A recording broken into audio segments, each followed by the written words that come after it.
A tiger in the जू is a well beautiful poem. बहुत अच्छा पोएम है। यह पोएम टाइगर के माध्यम से, इस पोएम के द्वारा टाइगर के माध्यम से व्यक्ति की मनोभाव को व्यक्त करना चाह रहे हैं। कवि पोएट लेसिस नॉरिस ने कहा कि मनुष्य कई बार परिस्थितिवश खुद को असहाय, लाचार और मजबूर समझता है और वो चाहकर ऐसा कुछ भी नहीं कर पाता। ठीक वैसे ही जैसे किसी चिड़ियाघर के पिंजड़े में बंद शेर लाचार, मजबूर कुछ नहीं कर पाता है। आइए समझें, इस कविता को पढ़ें और समझने का प्रयास करें कि पोएट इस कविता के द्वारा क्या कहना चाह रहे हैं। Hello dear students. Hello dear students. Welcome to you at your favorite Made N2T channel. Dear students, today we are going to study a very quite moral and interesting poem written by Leslie Norris. Leslie Norris is a poet who has a great heart. He can sense the pain of even fierce animal. Leslie Norris एक ऐसे कवि हुए जिन्होंने जानवरों तक की, पशुओं तक की पीड़ा को समझा और उसकी पीड़ा को, उसकी लाचारियों को अपने poem a tiger in the जू के माध्यम से व्यक्त करने का प्रयास किए। पहले समझें कि इस पोएम के द्वारा पोएट कहना क्या चाह रहे हैं। इस पोएम का ऑब्जेक्टिव क्या है, मुख्य उद्देश्य क्या है? To ensure a student to understand importance of freedom. सबसे पहले पोएट ये चाह रहे हैं कि इस पोएम के द्वारा स्टूडेंट्स को फ्रीडम की इम्पोर्टेंस, आज़ादी के महत्व को बतलाएं। ऐसे कहा भी जाता है कि freedom ends where my hand begins. अर्थात आपकी आज़ादी वहाँ ख़त्म हो जाती है जहाँ दूसरे की आज़ादी शुरू हो जाती है। Means freedom to have limitations. तो यहाँ पर पहले वे हम लोगों को समझाने का प्रयास कर रहे हैं कि जिस तरह से हमें फ्रीडम पसंद है उसी तरह से एनिमल्स को भी फ्रीडम पसंद है। He also try to elaborate the danger of deforestation and blessing of forestation.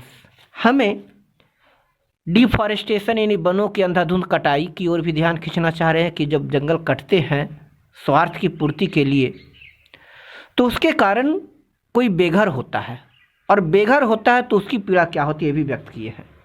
यानी अर्बनाइजेशन, शहरीकरण की पीड़ा को भी व्यक्त किए हैं। To let know all animals are happy in natural surroundings. यह बताने का प्रयास किए हैं कि जितने भी एनिमल्स हैं, प्राणी हैं, वो अपने नेचुरल सराउंडिंग में, प्राकृतिक परिवेश में खुश रहते हैं, चाहे कितना भी कष्ट क्यों ना हो। अर्थात वे इम्पॉर्टेंस ऑफ फ्रीडम को व्यक्त किए हैं।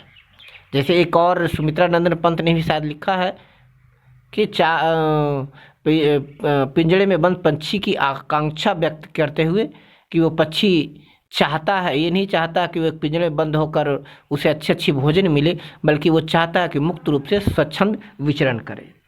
और साथ ही साथ ये हम लोगों की रिस्पॉन्सिबिलिटी की ओर भी इंगित कर रहे हैं कि हमारी क्या रिस्पॉन्सिबिलिटी है।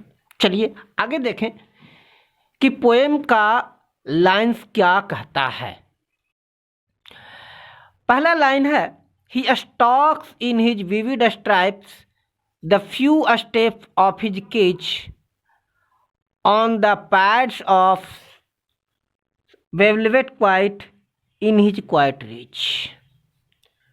फर्स्ट लाइन्स की अगर बात करें तो फर्स्ट लाइन्स वो कहते हैं, he stalks in his vivid stripe. First line है, he stalks in his vivid strips. He stalks in his vivid straps. अर्थात tiger that is confined in the zoo moves around cage under bright skin. Vivid means bright, इसके द्वारा कह रहे हैं first line के द्वारा कि जो टाइगर है वो पिंजड़े में बंद है और पिंजड़े के में बंद टाइगर बाघ, चिड़ियाघर के पिंजड़े में बंद बाघ अपने सफ़ेद चमकीले त्वचा को दिखा रहा है, बहुत साफ सुथरा है और वह पिंजड़े में चारों तरफ घूम रहा है। पहला लाइन पिंजड़े बाघ की सौंदर्य को व्यक्त किया गया है, यानी कहा गया है कि बाघ पिंजड़े में, चिड़ियाघर के पिंजड़े में बंद इधर उधर विचरण कर रहा है। The few steps of his cage, यानी वह जो है बाघ अपने पिंजड़े के, चिड़ियाघर के पिंजड़े में बंद कुछ कदम ही चल पा रहा है। यहाँ पर उसकी मजबूरी को व्यक्त की जा रही है कि वह जो बाघ है वो चिड़ियाघर के पिंजड़े में, इतने छोटे से पिंजड़े में बंद है कि वह चल भी नहीं पा रहा है, आसानी से मूव भी नहीं कर पा रहा है। On pads of velvet quite, और वो इस तरह से चल भी नहीं पा रहा है, इस तरह से चुपचाप दबे पांव चल रहा है कि उसके पैरों की आहट, पंजों की आहट कोई नहीं सुन पा रहा है। वो इसलिए भी नहीं सुन पा रहा है कि एक तो उसका पैर बहुत कोमल हो चुका है, क्योंकि अब वो पिंजड़े में बंद है, उसके पैर कोमल हो चुके हैं, उनके पैरों की आहट से आवाज़ नहीं है। मतलब अब वो जो शेर जो है वो उसकी आवाज़, उसकी चलने की आवाज़ भयानक डरावनी नहीं लगती है। इन हिज क्वाइट रेज, और जो बाघ अपने भय के लिए, डराए जाने के लिए जाना जाता है, हिंसक प्रवृत्ति के लिए जाना जाता है, जो बाघ अपने क्रोध के लिए जाना जाता है, वह बाघ अपनी क्रोध को भी छिपा रहा है, नियंत्रित करने का प्रयास कर रहा है। The tiger try to control his anger by quietly wide walking in limited area. जितना भी जगह उसे उपलब्ध है उस छोटे से जगह में ही वह घूमकर अपने क्रोध को नियंत्रित करने का प्रयास कर रहा है। फर्स्ट फोर लाइन क्या कहता है? फर्स्ट फोर लाइन कह रहा है कि जो बाघ है, बाघ एक असहाय बाघ,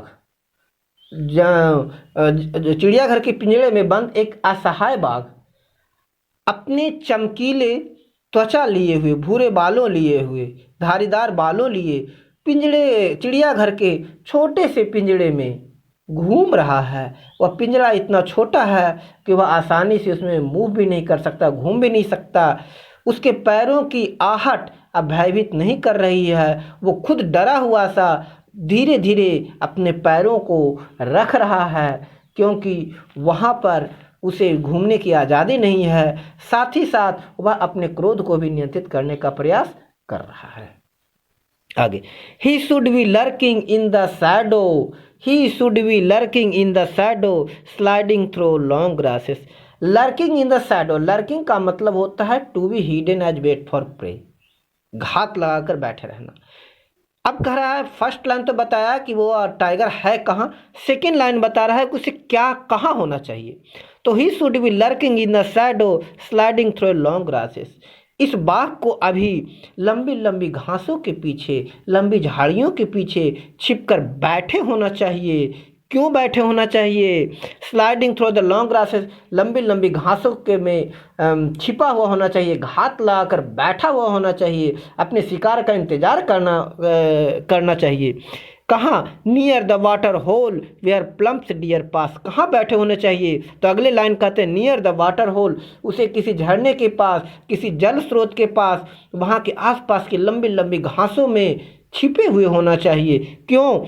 वायर प्लम्प डियर पास, क्योंकि वहाँ पर प्यासे हिरन की झुंड वहाँ पर आती होगी अपने प्यास बुझाने के लिए, और इसे घात लगाकर बैठे होना चाहिए ताकि वहाँ पर आए हुए हिरन की झुंड से अपना शिकार कर सके, अपना भोजन प्राप्त कर सके।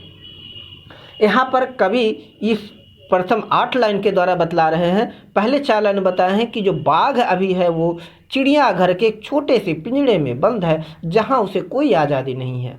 तो पहला 4 लाइन बताते हैं वो कहाँ है वास्तविक स्थिति, और दूसरा अगला 4 लाइन वो बताते हैं कि उसे कहाँ होना चाहिए।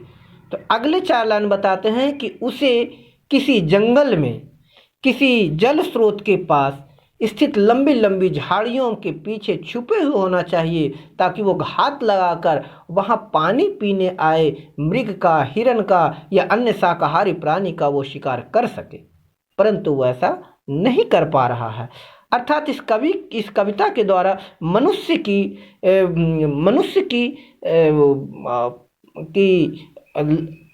वेदना को व्यक्त कर रहे हैं कि एक मनुष्य को जहाँ खुद स्वच्छंद होना चाहिए, मनुष्य को अपने विचारों को, अनियंत्रित विचारों में रहना चाहिए, मनुष्य को अपने आप को विकसित करने का पूर्ण अवसर मिलना चाहिए, लेकिन बहुत सी ऐसी बाधाएं हैं जो उसे चिड़ियाघर के शेर की भांति उसे बांध कर रखता है। बहुत सी ऐसी जिम्मेवारियां हैं, मनुष्य को उन जिम्मेवारियों से मुक्त होना चाहिए। आगे कह रहे हैं कि उसे कहाँ होना चाहिए। He should be snarling around house. He should be snarling around house at the jungle edge. अब आगे कह रहे हैं कि उसे और कहाँ होना चाहिए। जंगल एज, जंगल के आसपास के गांव में उसे स्वच्छंद विचरण करना चाहिए। The tiger would have been free. He would have snarled around houses located at the outskirts.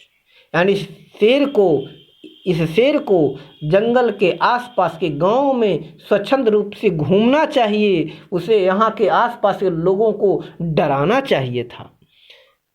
इस शेर को जंगल के आसपास के गांव के लोगों को भयभीत करना चाहिए, लेकिन आज स्थिति ऐसी हो चुकी है कि ये जंगल का हिंसक प्रवृत्ति का शेर आज खुद हम लोगों से डरा हुआ है।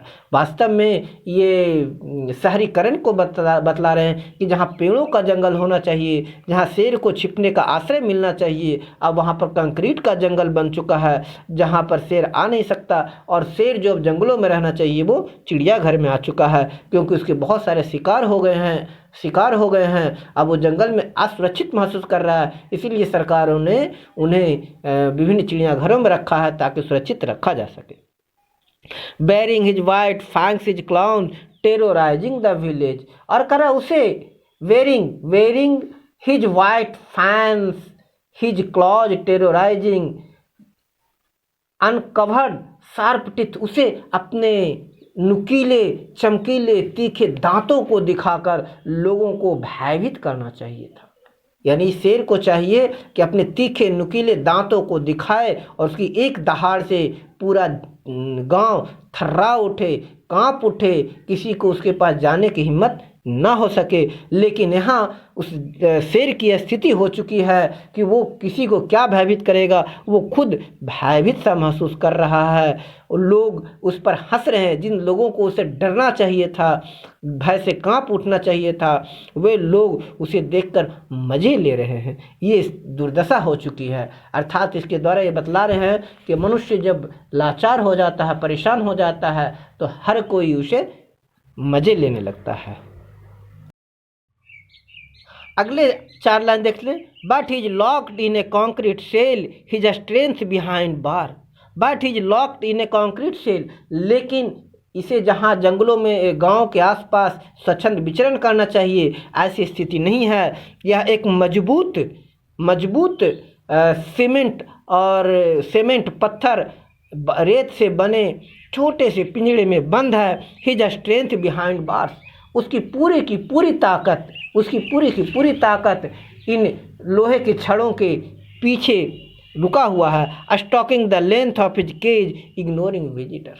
अब उसकी पूरी की पूरी ताकत इस मजबूत कंक्रीट से बने छोटे से दरबे नुमा पिंजड़े में बंद है। वहीं पर वो अपनी ताकत दिखा पा रहा है। वो कुछ नहीं कर पा रहा है।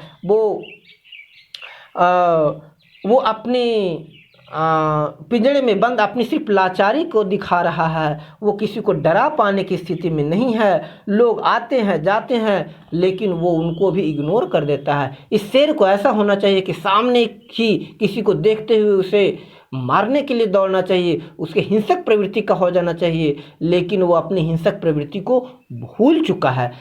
यहाँ पर एक ये भी कवि कह रहे हैं, इन लाइन्स के द्वारा पोएट एक्सप्लेन करना चाह रहे हैं कि मनुष्य मजबूरी में अपनी प्रवृत्ति को, मूल प्रवृत्ति को भी भूल जाता है। जैसे कहा जाता है कि अगर कोई व्यक्ति अगर कोई बहुत खूंखार व्यक्ति है, उसे सज़ा दे दी जाए, जेल में डाल दिया जाए, तो अपनी खूंखार प्रवृत्ति को भूल जाता है और एक समय के बाद वो अपना भयाक्रांत करने वाले प्रवृत्ति नहीं रखती। ऐसे तो लोग कहते हैं कि शेर सब कुछ छोड़ेगा, शिकार करना नहीं छोड़ेगा, लेकिन यहाँ पर होता है कि शेर इतना मजबूर हो चुका होता है कि उसे शिकार करने की याद ही नहीं रहती। वो भूल चुका होता है कि वास्तव में उसकी मूल प्रवृत्ति क्या है। He hears the last voice at night, the patrolling car. उसने जो आवाज़ सुनी थी रात में, पिछली रात जो आवाज़ सुनी थी, वो आवाज़ सुनी थी पेट्रोलिंग कार की। यानी वो जो आवाज़ सुनी थी वो कोई और आवाज़ नहीं सुन पाई थी, वो आवाज़ उसे सुनाई पड़ी थी उसकी देख रेख में लगे प्रहरियों की गाड़ियों की आवाज़ सुनाई पड़ी थी।